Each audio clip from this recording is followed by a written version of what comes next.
moi, à mon tour, dans ce cas, j'ai une Oui, petite question à vous poser. oui, Pour retourner vraiment, parce que là, on a été vraiment dans le technique d'une certaine oui, manière, ou le spécifique. oui. Mais pour aller un peu plus dans la généralité, à votre avis, si vous pouvez me faire aujourd'hui une typologie des risques aujourd'hui auxquels fait face la montagne. Parce que on a parlé de la velléité qu'ont les différentes instances à donner des solutions, mais face à quel risque, justement? Quelle est pour vous cette... Mais là, votre question est un peu trop générale, parce que les risques face à la montagne, il y a plein de types de risques. Donc, vous parlez de quoi, là? Alors, si vous devez, par exemple, nous, ce dont on a entendu le plus parler, ce sera évidemment donc le risque climatique, Mhm, avec le risque d'enneigement. On a aussi entendu un risque donc démographique, avec une baisse des jeunes qui vont skier de la génération des boomers, on va dire, qui étaient habitués à aller régulièrement à la montagne, mhm, qui quittent petit à petit les stations de ski. mhm, Et le troisième gros risque dont on a entendu parler, c'est la compétition internationale, avec la Suisse, l'Autriche, mhm. l'Italie, qui commencent à développer, on va dire, des infrastructures capables de faire, d'être directement en concurrence Mhm. avec les infrastructures françaises. Donc je me demandais quelle était Ouais. votre opinion Et là-dessus et donc, si vous aviez d'autres et potentiels donc, risques qui vous votre viendraient en risque, tête. c'est toujours concernant l'activité touristique, en fait. Hein. Exactement, ou en tout cas l'activité économique dans ces stations, Ouais. mais liée en grande partie évidemment au Oui, tourisme. parce que pour le mouvement, en ce qui concerne les mouvements démographiques, vous avez tout de suite reparlé des jeunes. Et effectivement, bon, alors je vais commencer en allant du particulier au général peut-être, Mhm. ou je passerai de l'un à l'autre. Euh, bon, d'abord, il faut que vous ayez en tête qu'il y a donc des réalités extrêmement différentes d'un massif à l'autre. Mais effectivement, les principaux, les éléments principaux du constat qui a été fait notamment lors de la réunion du 12 février, c'était, alors on parle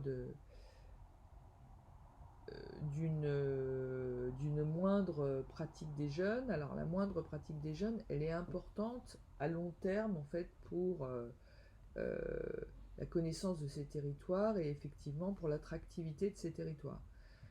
De manière générale, une idée je trouve qui est intéressante, c'est qu'on observe de plus en plus, vous la mettrez dans l'ordre que vous voulez, Mhm. des conflits d'usage en fait. C'est-à-dire que,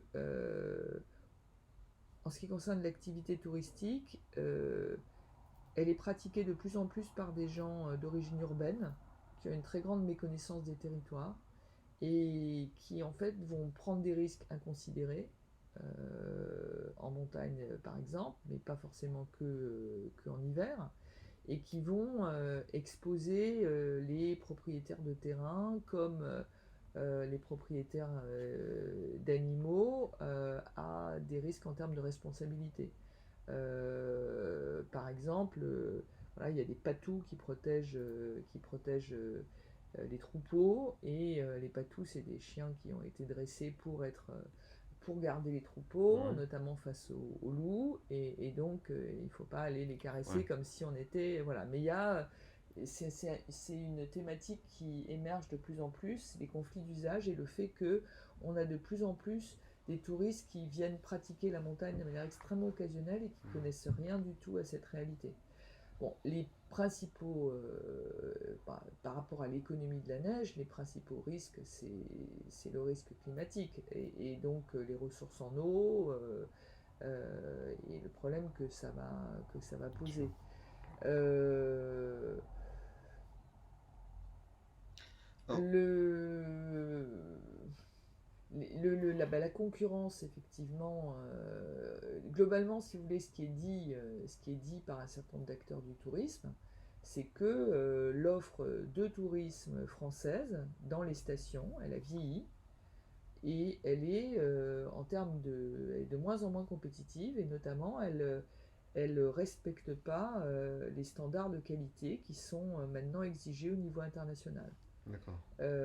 Ça va à la fois concerner les vecteurs de communication et les informations qu'on va pouvoir trouver en temps réel sur telle ou telle station, le logement proposé, Mhm. l'ensemble des activités, etc. etc.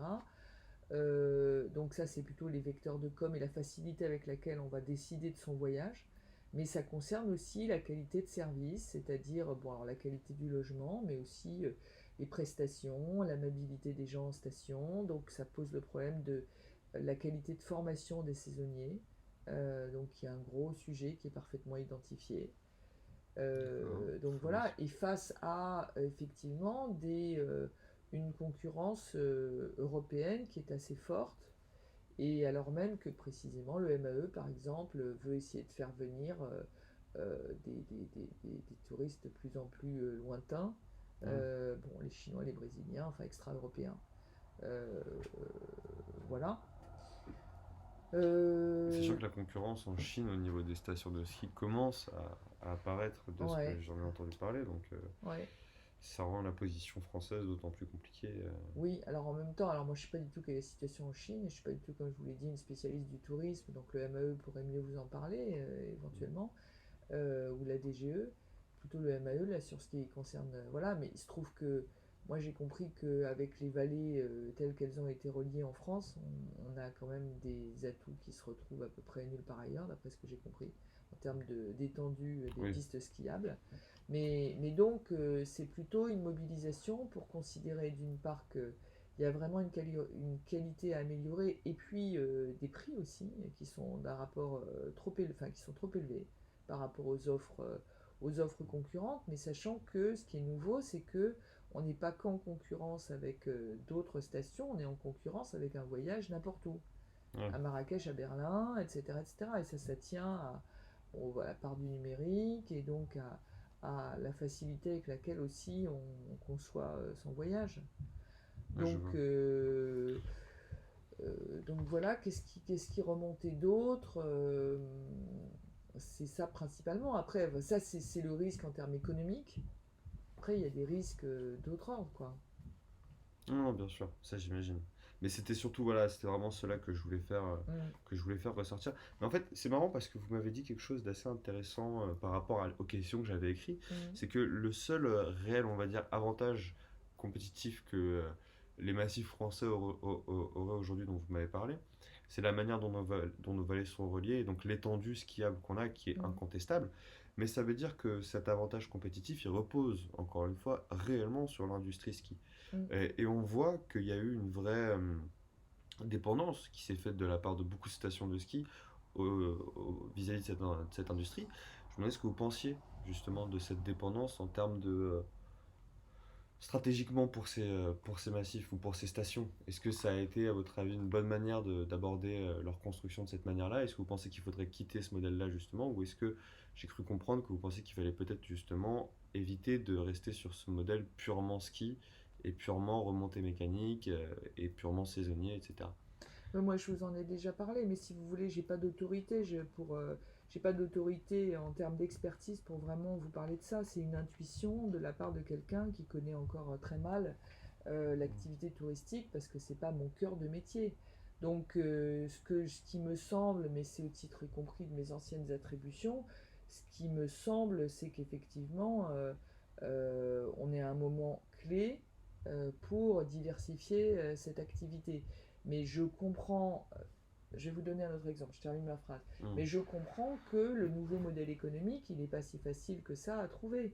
Parce qu'effectivement, ça a été très confortable. Il y a eu, comme dans les années, comme pour pas mal d'autres pans, une politique d'État avec le plan neige des années 60-70, sur lequel se sont quand même beaucoup reposés, d'après ce que je comprends, les acteurs de la montagne. Et maintenant, il faut qu'ils trouvent un autre modèle. Alors, je vous prie de m'excuser. Oui, Diane, je t'écoute, mais je suis en petite réunion. Non, mais vas-y, dis-moi. Hmm.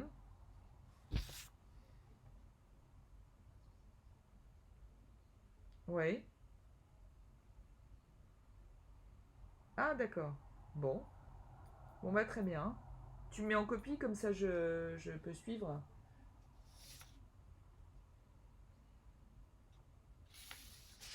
Bah, demande-leur de me mettre en copie. Parce que comme Madame Thibault, elle peut oublier aussi, je ne veux pas me reposer la question sans avoir la réponse si je reçois dans un an.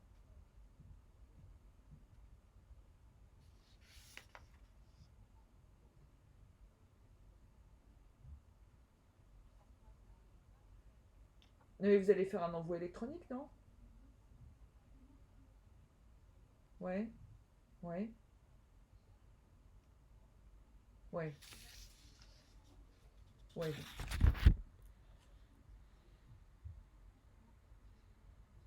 Bon bah écoute, ok. Là je suis pas sur la messagerie, donc mais simplement reconfirme à Madame Thibault qu'effectivement voilà ce qu'il en est, que vous remettez un courrier de réponse et que du coup effectivement voilà que c'était tombé, d'accord. Ok, d'accord. Bon bah très bien. Ok, très bien. Non mais comme je me méfie de ma mémoire, si tu veux, comme je traite de pas mal de sujets, si tu me demandes dans 9 mois si on a déjà répondu à ce courrier, je peux m'en souvenir comme ne pas m'en souvenir. Voilà, donc c'est pour avoir une. D'accord. Ok, ça marche. Ok, bon, bah, je poursuis ma réunion. Bah, je t'en prie. Merci.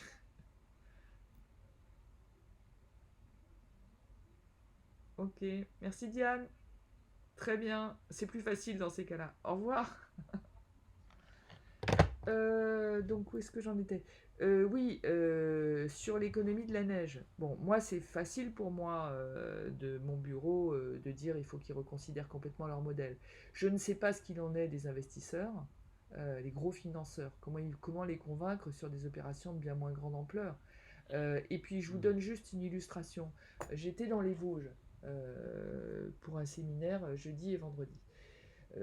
Justement, les Vosges ont engagé, j'étais dans une station de ski qui s'appelle la Bresse, Mhm. qui atteint jusqu'à 1200 ou 1400 mètres, et qui a donc engagé très activement une stratégie de diversification et de désaisonnalisation. Et autour de la station, il y a beaucoup enfin, il y a des entreprises qui ont à la fois joué sur le patrimoine du textile et puis sur justement les activités de nature. Et il y a Hmm. une entreprise très dynamique qui s'appelle Bolder, qui est complètement née de quelqu'un qui était un passionné pour le parapente et qui s'est lancé comme ça et qui progressivement sur D'accord. 25 ans, a construit une boîte avec maintenant 80 personnes. Tout ça. Lui-même, à ma grande surprise, nous disait, parce que euh, nous disait que si les gens ne venaient plus à la Bresse pour skier, enfin qu'en fait que le ski continuait à être une ressource centrale. Parce qu'en fait, il envisage lui-même, alors que c'est un gros parc, vachement bien Mhm. conçu, etc., son activité comme complémentaire. Et j'étais un peu surprise, vu qu'en plus c'est une offre Bah famille, oui. etc. Et lui-même dit, peut-être à tort, mais que les gens, s'ils viennent pas, ils viennent quand même d'abord pour skier, Hmm. et qu'ils complètent leur activité de ski, notamment s'il y a un problème d'enneigement, avec c'est un séjour. En plus, il a développé des super logements dans les arbres. Enfin bon, il fait plein de choses. Hmm.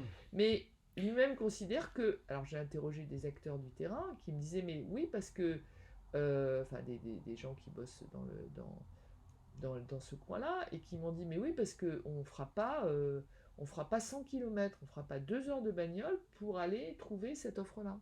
Et c'est vrai que On en trouvera plus près. j'avais pas.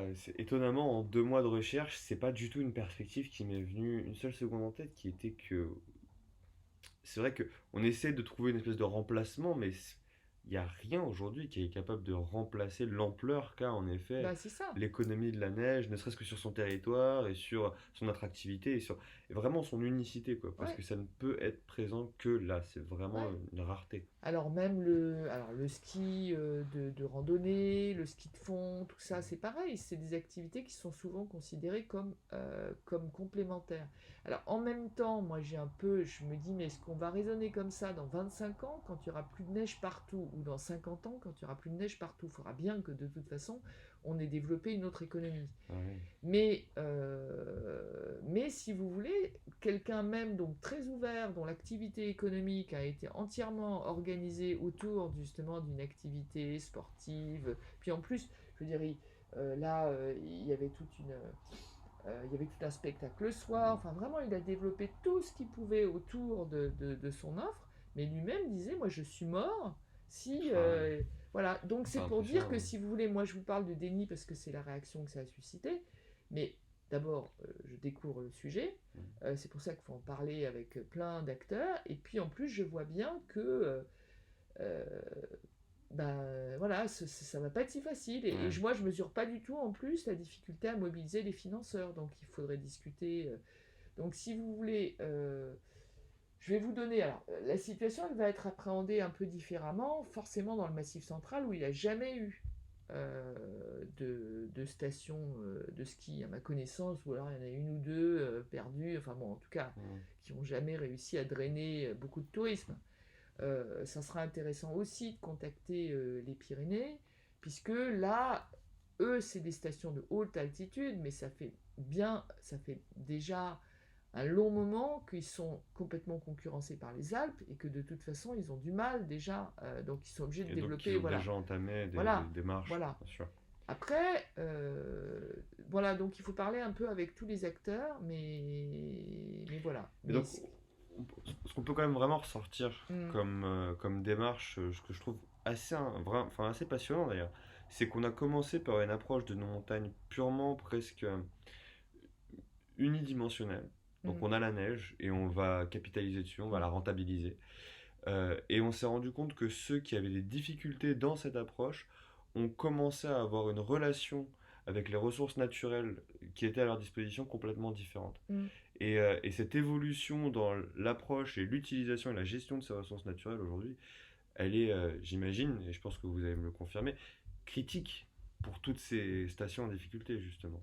Bah oui, je pense. Et puis alors, je pense que ce qui va être... alors, si vous me citez, vous me faites lire avant, hein. Bien sûr, je vous en dirai Voilà. tout avant, Mais évidemment, ne vous en faites pas. si vous voulez, il y a quand même une difficulté particulière de ce que j'ai compris dans les Alpes, qui est la proximité des acteurs entre les élus des stations, Mm, les sociétés qui gèrent, bah, parce que c'est des régies, donc des régies, c'est directement, ça appartient directement à la commune, hein. mm. Donc, et de manière générale, que ce soit en régie ou pas en régie, les acteurs qui gèrent ces activités directement associées, enfin connexes, enfin c'est même pas connexe, enfin, directement liées, induites par ces activités de sport d'hiver. Mm. Donc cette très grande proximité, ça ne facilite pas le recul qui serait nécessaire pour anticiper, euh, Mm. pour anticiper un changement d'économie. Et c'est vrai que je pensais tout à l'heure, quand vous en parliez, aux restaurants de piste, par exemple, Ouais. qui, eux, si jamais on commence à se défocaliser un peu de l'industrie neige, justement, Mm. enfin de tout ça, vont être des perdants forcément dans l'histoire, puisque personne n'a de raison d'aller Ouais. gambader au milieu des pistes si Ouais. c'est pas sur des skis.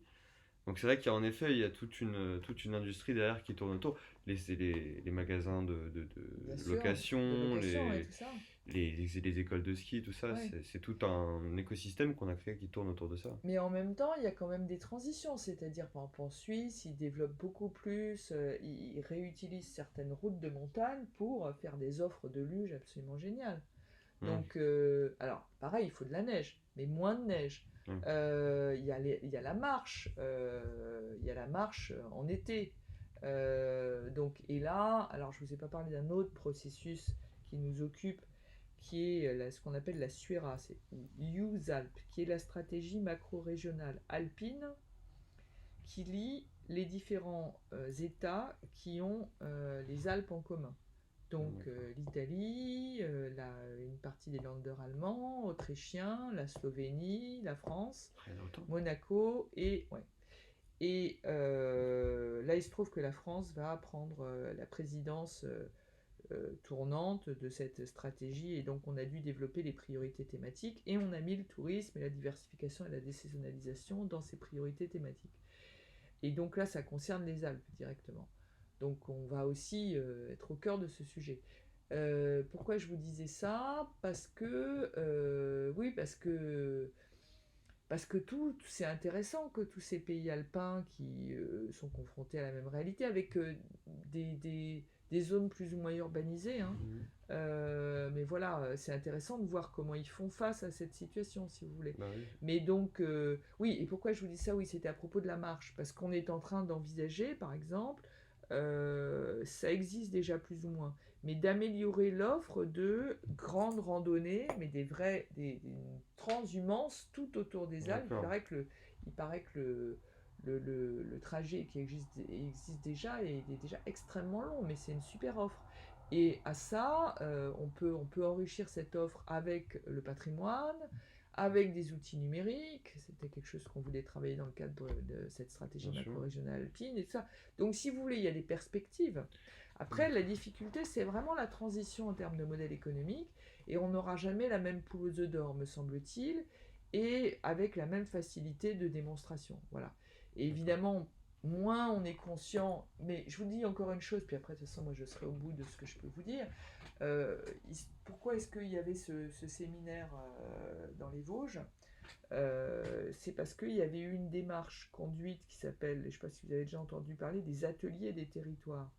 Si, Bon, j'ai lu très très rapidement dessus bon. par contre. Il se trouve que, donc ça c'est mes collègues de mon ancienne direction générale, qui est la DG Mhm. ALN, donc l'aménagement, logement, nature, donc qui est le ministère de l'écologie si vous voulez. D'accord. Et donc qui mène tout un tas de démarches très participatives comme ça, qui mêlent l'ensemble des acteurs d'un territoire pour repenser, au regard de tous les usages de leur territoire, l'aménagement d'un territoire, Mhm. quelle que soit la zone. Et là, ils ont mené il y a 2 ans des activités, enfin une démarche d'atelier des territoires, justement autour de la diversification et de la désaisonnalisation. D'accord. Et ils l'ont mené dans le Jura, dans les Vosges, et je sais plus, je crois dans un autre territoire.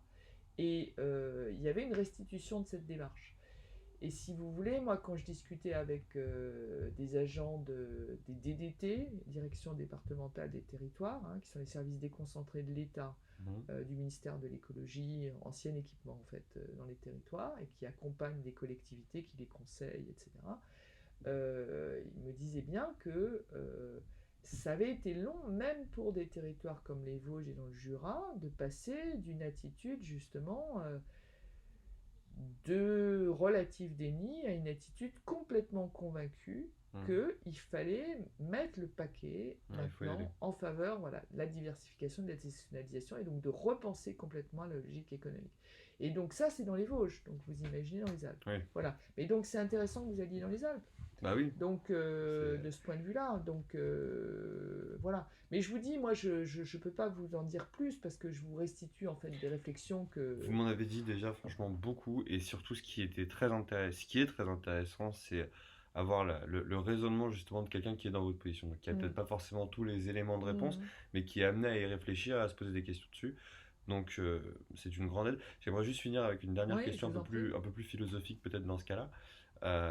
À titre personnel, est-ce que vous pensez qu'il est possible de, de protéger des ressources naturelles tout en les exploitant économiquement? Est-ce que pour vous Oui. c'est un vrai paradoxe ou est-ce que c'est complètement Non, non, je pense que c'est une.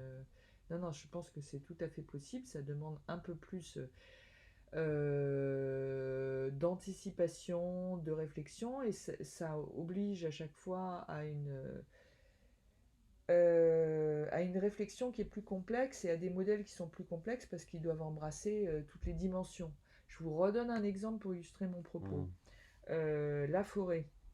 On a notre groupe développement agricole, pastoralisme, forêt et paysage. hmm, Il est son référent, donc une sorte de co-animateur avec moi, c'est un forestier. Il a travaillé pendant 20 ans à la forêt. On d'accord. s'est tout de suite mis d'accord sur le fait, en plus il y a du Morvan, moi aussi j'ai une maison dans le Morvan, et il n'y a, rien qui est plus épouvantable que de constater ce qu'on appelle les coupes rases, c'est-à-dire qu'ils font venir des espèces d'engins, on dirait que la guerre est passée, qui retournent pour se faciliter la tâche. Donc en fait c'est des concessions que les collectivités régionales octroient, enfin délèguent à un certain nombre d'opérateurs économiques D'accord. pour valoriser économiquement la forêt. Et ils ils retournent la terre sur je ne sais pas quelle profondeur, on dirait vraiment qu'il y a eu, qu'on se retrouve après. Mais ils déforestent ou ils font juste de... Non, c'est leur manière c'est leur manière de couper sans s'emmerder, de prendre la ressource. Sauf que je veux dire, c'est monstrueux ce qu'ils font. Donc, Ouais. donc c'est une des premières questions que je lui ai posées. C'est comment est-ce qu'on peut concilier. On sait en France, si vous voulez, qu'on exploite très mal économiquement la forêt. Hmm. Et donc, une des premières questions que je vais poser, c'est comment est-ce qu'on pouvait concilier une meilleure exploitation économique de la forêt avec une prise en compte de tous les autres rôles de la forêt. Et on était complètement d'accord sur le fait que la forêt, c'est d'ailleurs, je crois, dans les missions de l'ONF, elle a différentes fonctions. Elle a une fonction écologique, donc environnementale, en termes d'y compris bon, d'émissions, voilà, mais aussi en termes de préservation de la faune, de la flore.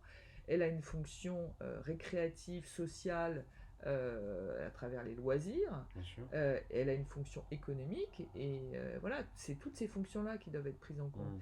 Et si vous voulez, je pense que c'est absolument, pour répondre à votre question, je pense que c'est indispensable de concilier activité économique avec en prenant en compte toutes les dimensions et toutes les externalités négatives et positives d'une activité.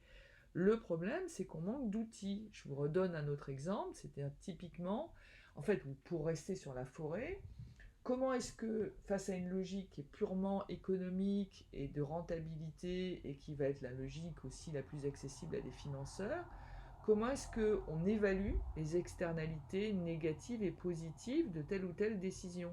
Je vous donne un exemple plus Hmm. compréhensible. En ce qui concerne les mobilités, c'est un des gros problèmes de la montagne, c'est la question des mobilités, parce que c'est des territoires potentiellement isolés, de par le relief et de par le climat. Quand on supprime une desserte de train ferroviaire régional, une petite desserte de transport, parce que on fait le constat, alors de toute façon toute l'offre de transport public coûte toujours plus qu'elle ne rapporte, mais que là vraiment au regard du nombre d'utilisateurs, on a un déficit trop important ou on a un déficit, etc. On ne prend en compte que le coût direct. On ne va Hmm. pas prendre en compte tout le coût indirect, ce qu'on appelle les externalités négatives, de l'absence de cette desserte. Par le remplacement par la voiture et toutes les nuisances que ça peut causer, mais aussi le fait que la nouvelle voiture, dans un certain nombre de cas, ne sera pas utilisable, mais toute l'activité économique autour de la zone qui était desservie, Hmm. etc. etc. Et c'est comme tout le débat autour du PIB, qui est un débat très compliqué mais très intéressant. C'est-à-dire on sait bien que pour changer de logique, il faut changer aussi d'indicateur économique. Et c'est très compliqué de trouver des indicateurs économiques qui soient suffisamment... Simple. ben oui, c'est ça, simple, parce qu'ils doivent être compréhensibles par tout le monde et compris par des Et élus moi, locaux. Et voilà, donc... depuis 3 4 minutes que je vous entends sur cette réponse, pour moi, il y a un mot qui ding ding ding ding ding depuis tout à l'heure, c'est le mot complexité, quoi, ouais, simplement. bien sûr. C'est-à-dire qu'à un moment, il faut arrêter de vouloir aller à la simplicité et Ouais, prendre réellement en compte tout ce que ça implique, et se mettre des contraintes, du oui, coup, aussi. tout à fait. Mais vous comprenez bien que moi j'en parle de ma chaise, mais les élus, enfin de manière générale, n'importe quel décideur. Alors quand j'en parle de ma chaise, il se trouve que j'ai été aussi très souvent en position de préconiser des décisions au gouvernement, donc je sais ce que c'est que prendre des décisions publiques, c'est de toute façon des arbitrages. C'est jamais, on n'a jamais une option parfaite Mm. et une option entièrement négative. Mais si vous voulez, pour des décideurs notamment, à la limite l'État, en principe, on voit bien qu'il ne le fait pas facilement, ne serait-ce qu'à travers la politique agricole, devrait avoir le temps, les moyens d'un recul suffisant et les moyens financiers suffisants, enfin surtout le recul suffisant pour prendre en compte cette complexité. Mais vous imaginez bien que pour des élus territoriaux, c'est encore plus compliqué. Donc voilà. Bah Mais en oui. même temps, c'est complètement dans leur intérêt. C'est-à-dire que, a fortiori pour des investissements qui s'amortissent sur des décennies, il faut à un moment prendre le temps du temps, quoi. Voilà. D'accord. Mais ça se traduit forcément par de la complexité supplémentaire. Et autant, moi, je pense qu'on peut reprocher à n'importe quel décideur public, et y compris locaux, de pas prendre en considération cette complexité, mais par contre, je ne sais pas quelle est sa capacité aussi de conviction, et sans outils justement un peu économétriques, vis-à-vis des investisseurs. C'est Hmm. pareil, c'est-à-dire ce problème de temps et de la décision, il se reporte à tous les niveaux. Donc du coup, voilà, je ne peux pas non plus le condamner comme ça, sans Bien savoir. sûr. Donc c'est là aussi que c'est intéressant, je vais vous récapituler les contacts, d'avoir un certain nombre de contacts peut-être avec Atout France, si vous avez les moyens de les voir, parce que ce sont des financeurs. Donc, et investis dans cette économie des stations, ou en tout cas là qui est amené à y réfléchir, donc pour savoir comment est-ce qu'ils abordent cette question de la complexité du temps. Et j'ajouterai simplement pour vous répondre que de toute façon, ça va être une obligation. Ça va être une obligation parce qu'il y a de plus en plus de normes Hmm. qui vont imposer aux décideurs de prendre en compte les impacts environnementaux. Bien Et sûr. là, par exemple, à travers le plan biodiversité et l'objectif, un des axes qui est zéro artificialisation nette, eh ben, on contraint tous les décideurs en termes d'aménagement et de planification de s'interroger à chaque fois sur la manière dont ils utilisent l'espace, par exemple. Donc il y avait déjà des lois d'urbanisme qui contraignaient, et là ça se renforce. Et là c'est pareil, qu'est-ce que ça met en jeu aussi? Ça oblige, si vous voulez, à ce que les décisions elles soient prises au bon niveau. Quand je vous dis ça, c'est-à-dire que il faut que... Moi je m'occupais de la loi littorale avant, Hmm. et de la loi montagne aussi, mais du point de vue de l'urbanisme. On a les élus bretons, je vais dire un peu rapidement, qui pleurnichent en disant on peut rien faire, on peut plus rien faire, etc. On ne peut pas accroître notre capacité d'accueil puisqu'on ne peut plus construire sur de nouveaux espaces, puisque le principe de la loi littorale, comme de la loi montagne d'ailleurs, c'est un principe d'interdiction de construction d'un certain nombre de zones, D'accord, oui. et notamment Pour proche du préserver rivage, aussi, voilà, bien sûr. et puis y compris l'obligation de la continuité de l'urbanisation. C'est-à-dire pour éviter le mitage partout, il Mhm. y a un principe de continuité de l'urbanisation qui s'impose. En fait, si vous voulez, les maires, si ça reste des maires de communes qui travaillent pas, qui n'ont pas accepté l'intercommunalité, ils se privent de toute une série de possibilités d'arbitrage. Hmm. Donc, par exemple, pour un certain nombre d'équipements publics, s'ils développent tous leur déchetterie ou leur lieu de traitement de déchets, effectivement, ils vont à un moment se heurter à un certain nombre de contraintes d'aménagement de l'espace. Le Bah problème, c'est oui. que c'est complètement crétin Oui, que plutôt mieux vaut. toutes les petites communes développent leur propre installation de... Et donc ça, c'est pour vous dire que la complexité, ça suppose aussi, et ça fait quand même, globalement, ça suscite pas mal de résistance des élus territoriaux, hein, et des maires, ça suppose aussi un transfert de compétences. Mais qui s'est fait puisque les lois encouragent à aller vers l'intercommunalité, mais qui posent des problèmes aussi de gouvernance, parce que quand c'est des très grosses intercommunalités, eh ben les maires, qui continuent à être l'interlocuteur premier de leurs concitoyens, eh ben eux, ils ont l'impression de Et plus donc, avoir les leviers. c'est conflictuel du coup la relation avec les maires ou elle est plutôt collaboratrice? Parce que moi j'ai plutôt l'impression Entre eux, que vous voulez dire? entre l'État Ah bah entre et les l'État maires, et les maires, oui, c'est conflictuel. c'est conflictuel, Oui, d'accord. c'est conflictuel, oui. Oui, parce qu'il y a les intérêts du terrain réel à un moment, et puis je pense que c'est surtout les intérêts court terme, presque d'une Ben certaine voilà, manière, le rendement court mais c'est terme, ça.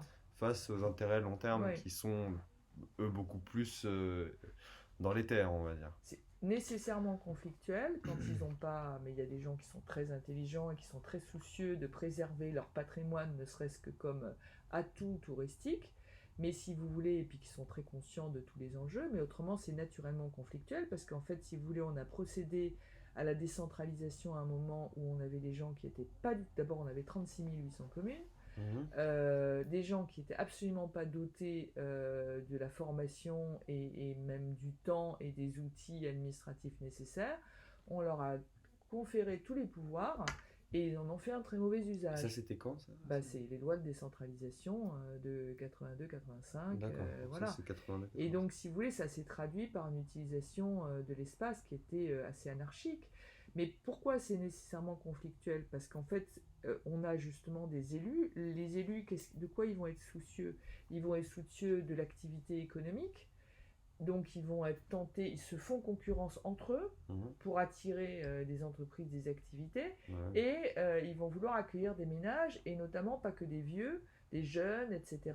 Et ils nous disent, par exemple pour les élus bretons, mais nous, nos jeunes ménages, ils veulent une maison avec un jardin, etc. Donc ils veulent pas être en centre-ville, ni en Ouais. centre-bourg, et tout Il y a ça. une vraie dichotomie au Oui, final. voilà. Donc en fait, c'est un travail, si vous voulez, forcément, qui ne pouvait se faire que sur le long terme, qui n'a pas été suffisamment accompagné et qui... voilà, et puis on a des normes juridiques qui bougent trop. Mais si vous voulez, c'est normal cette répartition des rôles. Mais oui, les élus territoriaux passent leur temps à hurler sur l'État, qui rendent responsable de tout, pour une partie justement, pour une autre partie pas justement, parce que c'est facile. Mais en tout cas, ce qu'on ne peut pas leur dénier, c'est que c'est eux les interlocuteurs de leurs administrés, et que Mhm. voilà, et quand donc, et tous ces processus d'intercommunalité, c'est la seule issue, mais en même temps, il faut trouver un mode de gouvernance qui fait que le maire en question, il ne va pas se sentir totalement dessaisi. Le problème, c'est que c'est avec 36 000, enfin même il y en a moins maintenant, mais puisqu'il y a eu un regroupement des communes qui a été favorisé, mais si vous voulez, c'est forcément, absolument pas, vous savez qu'il y a autant de communes en France que dans le reste de l'Europe. Donc, Ah bon? oui, bah oui. Ah, je savais pas ça. Bah voilà, donc si vous voulez, à partir de là, on pouvait, forcément, on n'a pas le niveau d'expertise qu'il faut, on n'a Ah ouais. pas, on Ah. n'a pas le niveau de territoire qu'il Bah faut, oui, oui, voilà. forcément. Donc forcément, ça ne pouvait se faire que dans la douleur. Et puis en plus, on a notre, puis j'arrête mon cours de philosophie, mais je veux dire, on a une tradition, voilà, qui ne vous aura pas échappé, de très forte centralisation et concentration des pouvoirs, qui fait que tout le monde critique l'État et tout le monde fait appel à l'État en permanence. Donc, Et donc à la fois on décentralise, on les laisse un peu de leur côté, mais mm. en même temps on leur donne pas forcément les outils, puisqu'on a cette politique de centralisation, pour réellement être autonome et faire les choses par eux-mêmes, quoi. Maintenant, les outils, si, ils les ont vraiment, il faut qu'ils s'en saisissent. D'accord. Mais Donc simplement, il y a une amélioration quand même. l'éparpillement, oui, oui, ils peuvent vraiment pas tout reprocher à l'État. Et la politique que conduit ce commissariat, justement, contribue beaucoup à ce qu'ils aient les outils. Mais simplement, ils peuvent pas faire tout seuls. C'est-à-dire, ils peuvent pas, on peut pas autant de communes. Ils ont besoin de se regrouper. Et ce qui n'a pas encore été suffisamment trouvé, c'est le meilleur équilibre entre les regroupements qui leur permet de mettre en commun un certain nombre de compétences techniques, qui leur permet de disposer d'un périmètre suffisamment large pour faire les bons arbitrages, Hmm.